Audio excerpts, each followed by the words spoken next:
A noite de 1822 estava sufocante na fazenda Serra da Agulha, no interior da Bahia.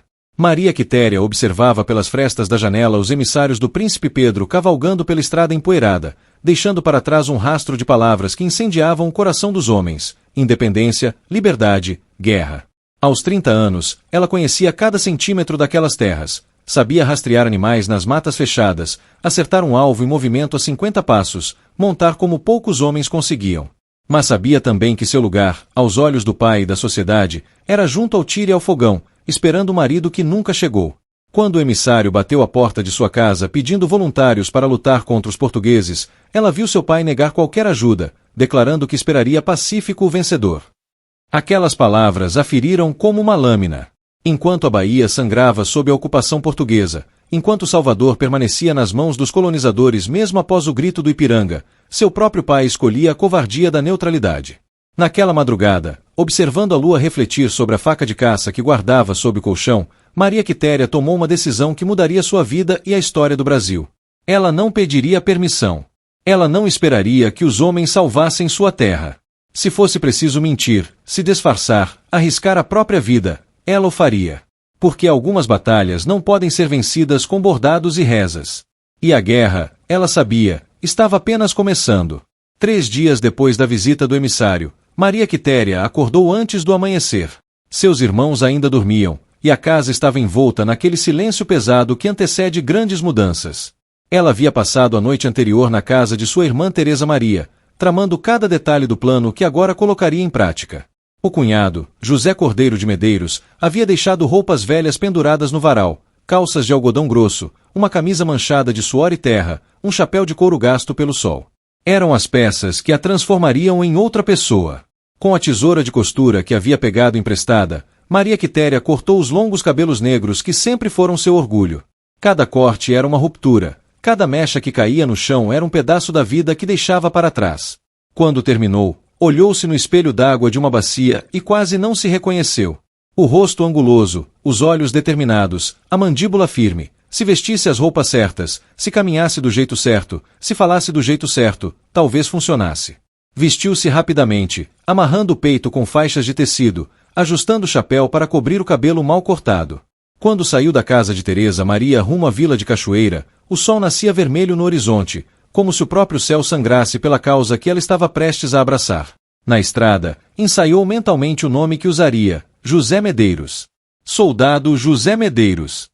Antes de entrar na vila, Maria Quitéria fez uma pausa num riacho para molhar o rosto e acalmar os nervos. E aqui está a pergunta que você precisa se fazer agora. Você teria coragem de abandonar tudo o que conhece, de mentir para o mundo inteiro, de arriscar sua vida numa guerra brutal, só pela liberdade de um país? Me conta nos comentários de qual cidade você está assistindo esse vídeo. Cachoeira fervilhava com o movimento de soldados, comerciantes e revolucionários. A vila havia se tornado o berço da resistência contra os portugueses no recôncavo baiano, um ponto de encontro para aqueles dispostos a derramar sangue pela independência. Maria Quitéria, agora se apresentando como José Medeiros, caminhou pelas ruas empoeiradas até encontrar o quartel improvisado do regimento de artilharia. Seu coração batia tão forte que ela temia que os soldados pudessem ouvi-lo. Mas ela engrossou a voz, manteve os ombros rígidos, e declarou ao sargento recrutador que vinha se alistar.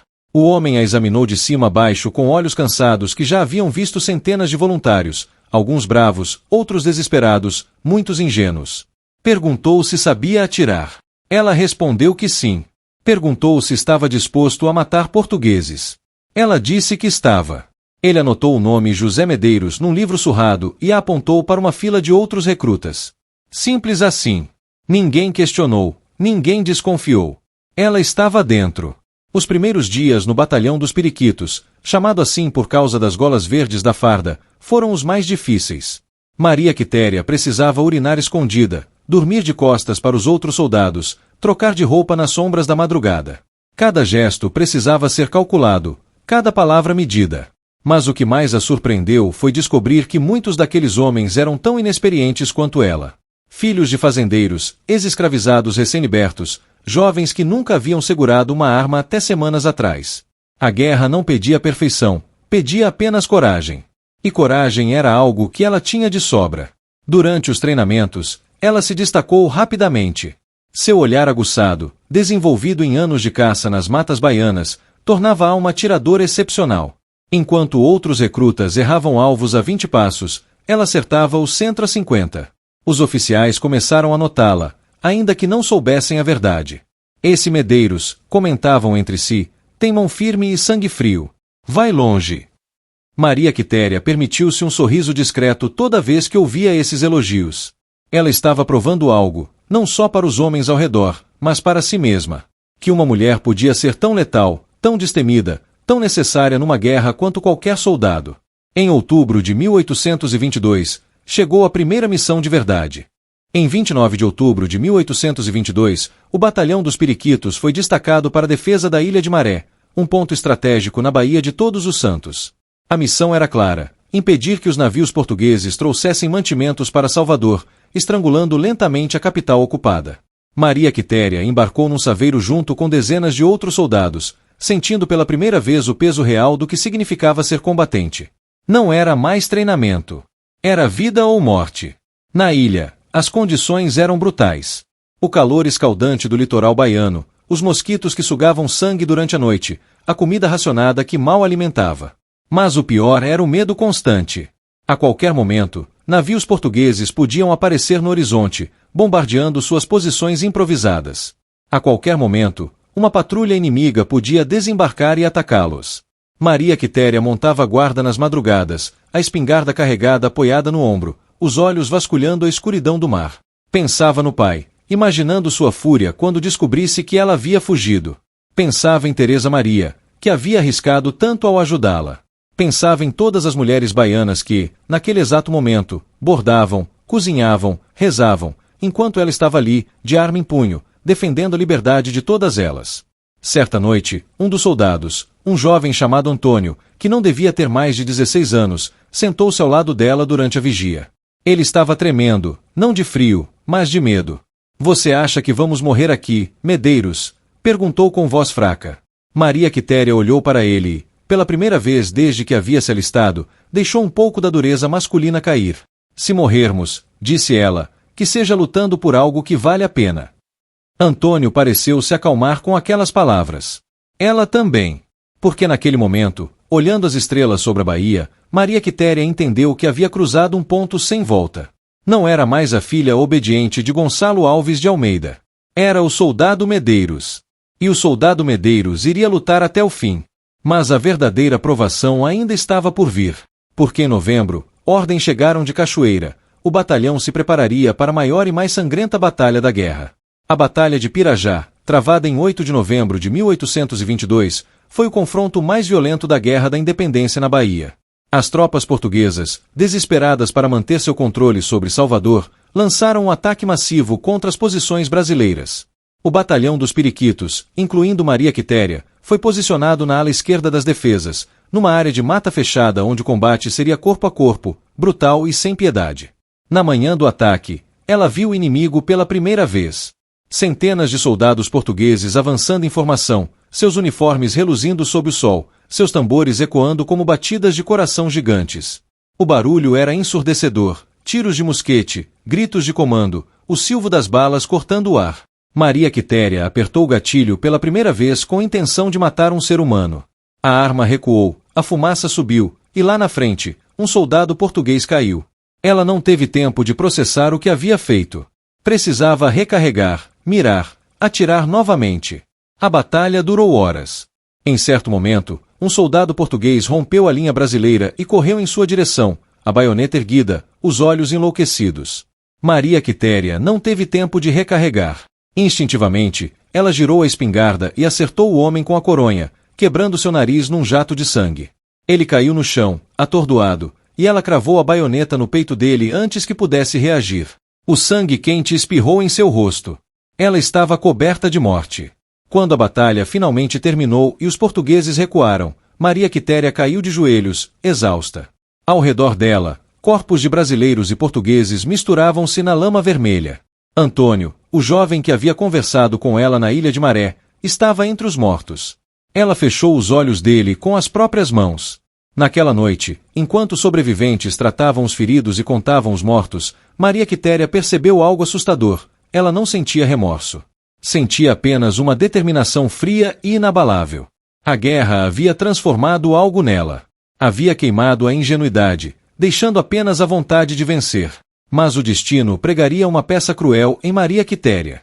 Porque em fevereiro de 1823, numa missão de reconhecimento perto da Pituba, algo inesperado aconteceu.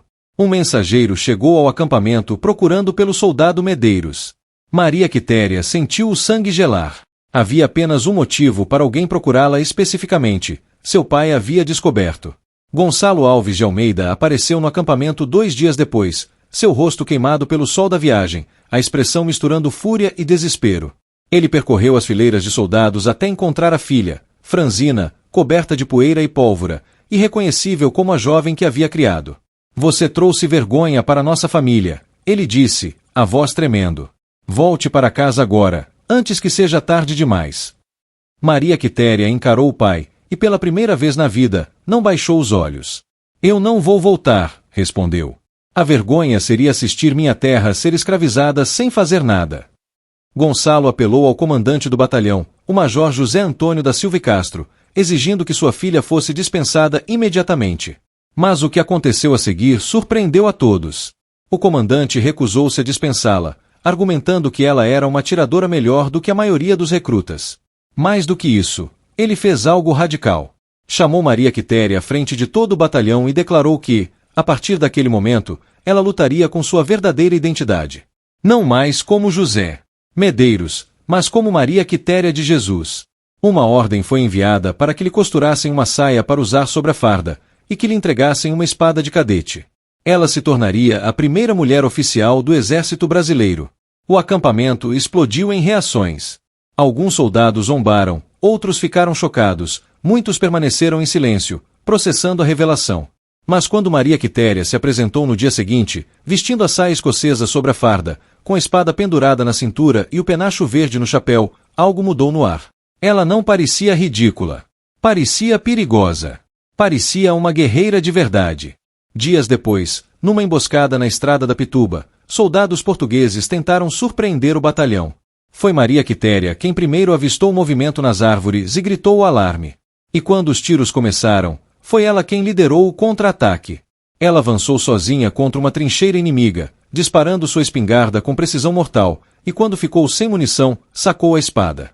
2 soldados portugueses se renderam a ela, aterrorizados por aquela mulher pequena mas feroz que os encarava com olhos de predador.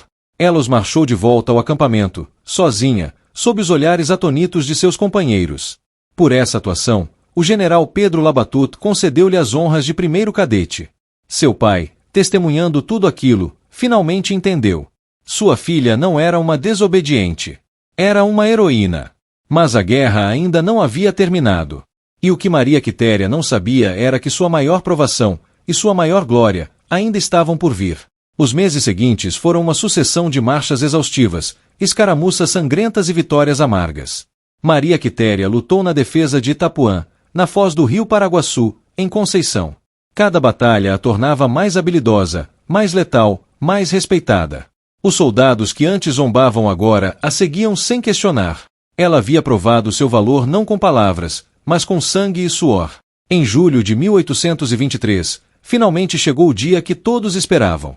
As tropas portuguesas, estranguladas pela falta de suprimentos e derrotadas em combate após combate, abandonaram Salvador.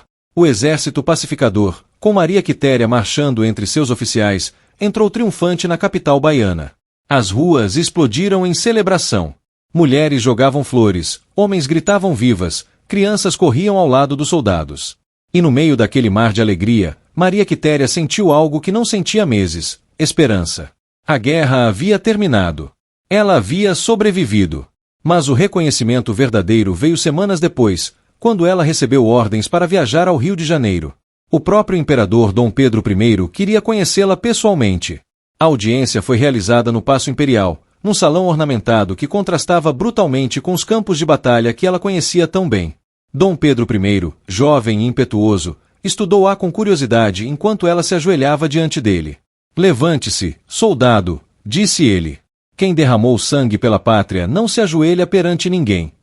Então, diante da corte inteira, ele condecorou Maria Quitéria com a Imperial Ordem do Cruzeiro, a mais alta honra que um brasileiro podia receber. Entregou-lhe também um soldo vitalício de alferes, garantindo que ela nunca passaria necessidade.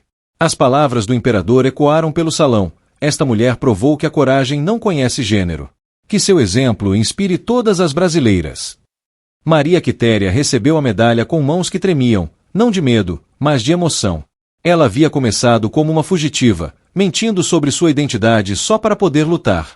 E agora estava sendo celebrada pelo próprio imperador como heroína nacional. Era quase impossível de acreditar. Mas quando voltou para a Bahia, a realidade mostrou sua face cruel. Porque o Brasil, recém-independente, ainda não estava pronto para aceitar mulheres em seus quartéis. Dom Pedro I ordenou que ela fosse dispensada e retornasse para casa. Ela não seria integrada ao exército. Sua carreira militar, tão brilhante e improvável, havia chegado ao fim. Maria Quitéria voltou para a Feira de Santana, para a fazenda onde tudo havia começado. Casou-se com Gabriel Pereira de Brito, um lavrador simples, e teve uma filha. Tentou viver a vida pacata que sempre lhe fora destinada. Mas algo dentro dela havia mudado para sempre. Ela havia provado carne de guerra, havia sentido o gosto da liberdade verdadeira. E nenhum casamento, nenhuma vida doméstica, poderia apagar isso. Os anos passaram. Maria Quitéria envelheceu longe dos holofotes, quase esquecida pelo país que a ajudara a libertar. Quando seu pai morreu, ela tentou reclamar sua herança, mas a justiça baiana foi implacável. Mulheres, especialmente aquelas que haviam desafiado as normas, não tinham direitos claros sobre propriedades. Ela desistiu do inventário e foi morar em Salvador, onde passou seus últimos anos quase cega, vivendo da pequena pensão que o imperador lhe concederá. Em 21 de agosto de 1853, aos 61 anos, Maria Quitéria faleceu no anonimato. Seu corpo foi enterrado na Igreja Matriz do Santíssimo Sacramento, numa cerimônia simples que não atraiu multidões nem discursos inflamados. A heroína que havia lutado em Pirajá, que havia marchado triunfante em Salvador, que havia sido condecorada pelo imperador, morreu como morrem os pobres, silenciosamente, esquecida. Mas a morte não foi o fim da história de Maria Quitéria. Porque histórias como a dela, histórias de coragem radical e desafio impossível, têm o poder de ressurgir quando menos se espera. Nas décadas seguintes, escritores começaram a resgatar seu nome. Poetas a chamavam de Amazona Brasileira. Historiadores debatiam se ela realmente existira ou se era apenas lenda. E lentamente, sua imagem começou a ser disputada, pelos militares que a queriam como símbolo de patriotismo, pelas feministas que a viam como precursora da luta por igualdade, pelos baianos que a reivindicavam como filha do sertão. Em 1953, no centenário de sua morte, o governo de Getúlio Vargas ordenou que seu retrato fosse pendurado em todos os quartéis do Brasil. Uma estátua foi erguida em Salvador, mostrando-a em posição de ataque, desafiadora mesmo em bronze. Em 1996, ela se tornou patrona do quadro complementar de oficiais do Exército Brasileiro. E em 2018, seu nome foi inscrito no livro dos heróis e heroínas da pátria. Hoje, mais de 170 anos depois de sua morte, Maria Quitéria finalmente recebe o reconhecimento que merecia em vida. Ruas levam seu nome. Escolas contam sua história. Meninas crescem ouvindo sobre a mulher que se disfarçou de homem para lutar numa guerra quando ninguém acreditava que uma mulher podia ser soldado. Mas talvez o maior legado de Maria Quitéria não esteja nas estátuas ou nos livros de história. Está na pergunta que sua vida faz a cada geração: o que você está disposto a sacrificar por aquilo em que acredita? Quando as normas sociais dizem que você não pode, você obedece ou luta? Quando o mundo tenta te aprisionar num papel que você não escolheu, você aceita ou se rebela? Maria Quitéria escolheu a rebelião. Escolheu cortar os cabelos, vestir roupas de homem, mentir para os recrutadores, arriscar a vida em batalhas onde homens experientes morriam aos montes. Escolheu desafiar o pai, desafiar a sociedade, desafiar até mesmo o destino. E embora tenha morrido pobre e esquecida, ela venceu. Porque provou que mulheres podem ser tão bravos quanto homens. Que coragem não depende de gênero. Que liberdade vale qualquer sacrifício. Enquanto houver quem conte sua história, Maria Quitéria continuará lutando. Não mais nas trincheiras de Pirajá ou nas ruas de Salvador, mas nos corações de todos aqueles que se recusam a aceitar os limites que o mundo tenta impor. Ela foi a primeira soldada do Brasil. Mas, mais importante, foi uma mulher que decidiu que sua vida lhe pertencia, e ninguém, nem mesmo um exército inteiro, poderia tirá-la dela. E essa, talvez, seja a maior vitória de todas.